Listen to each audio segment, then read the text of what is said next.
Yan.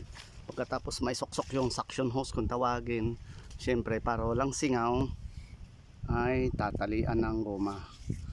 Paganyan talaga yan.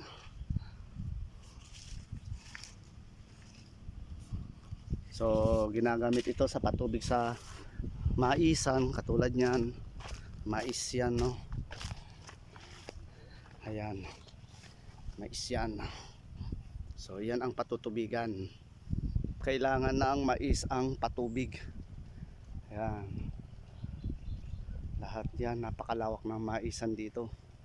Ayan, sa hanggang sa dulo ng inyong paningin maisan yan, no? So may katabi dito manggahan na to, so may lilim kami. Yan, okay. Ito matatapos na. Pagkatapos nyan ay